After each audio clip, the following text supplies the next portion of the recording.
আন্তর্জাতিক অপরাধ ট্রাইব্যুনালের বাইরে আছেন আমাদের আরেক সহকর্মী তামজিদ সুমন। আমরা সরাসরি তার কাছে চলে যাচ্ছি। তামজিদ, ট্রাইব্যুনালের বাইরের পরিস্থিতি কি এবং আসলে সবকিছু মিলিয়ে যে বাড়তি নিরাপত্তা, এ বিষয়ে আপনার কাছে কি তথ্য আছে?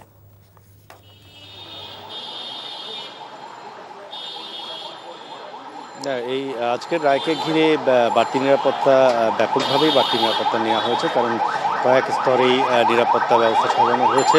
প্রধান ফটকের সামনে সব ধরনের বাহিনীর নিরাপত্তা, যে রক্ষাকারী বাহিনীর সদস্যরা আছেন, সাজোয়া যান রাখা হয়েছে। আমি বাইরের পরিবেশ যদি বলি, যে এখানে কিন্তু দু একটি শহীদ পরিবারের সদস্যরা এসেছেন এবং জুলাই যোদ্ধা যারা ছিলেন, জুলাই আন্দোলনে যারা অংশ নিয়েছেন, তারাও এখানে এসেছেন এবং তারা প্রত্যেকেই একই ধরনের দাবি করছেন যে এই রায়ে যেন সর্বোচ্চ সাজা হয় এবং সেই সাজাটি নিশ্চিত করে এই যেন নিশ্চিত করা হয়। এই রায়কে ঘিরে এই আন্তর্জাতিক ট্রাইব্যুনালের ফটকের বাইরে কিন্তু অনেক বেশি উৎসাহ এবং আমরা লোকজন জড়ো হতে দেখেছি এবং লোকজন যারা এসেছেন তারা একটাই কথা বলছেন যে এই রায়ের মাধ্যমে ফ্যাসিবাদ মুক্তর যে একটি পরিবেশ, সেই পরিবেশটি বাংলাদেশে নিশ্চিত হবে। তারা বলছেন যে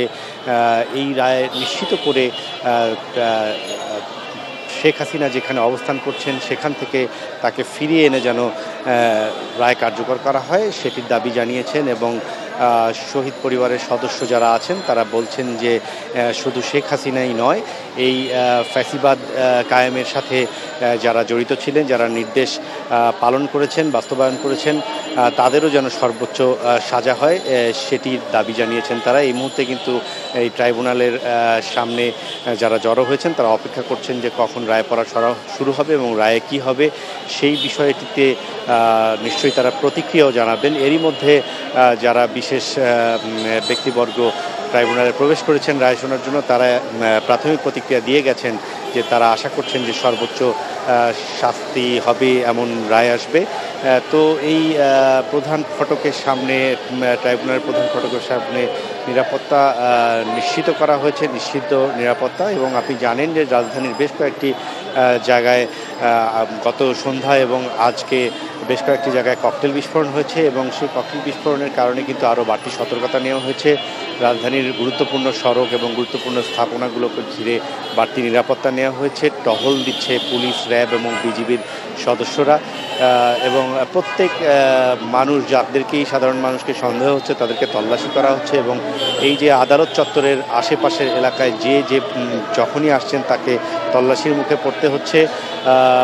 আদালতের ভিতরে প্রবেশের ক্ষেত্রেও একেবারেই কড়াকড়ি আরোপ করা হয়েছে এবং প্রত্যেককেই তল্লাশির মাধ্যমে আদালতে প্রবেশ করানো হচ্ছে।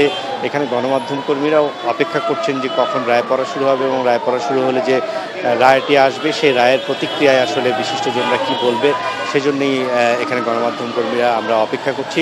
তো রায় পড়া শুরু হলে নিশ্চয়ই আমরা পরবর্তীতে এ বিষয়ে আরও বিস্তারিত তথ্য জানাতে পারবো।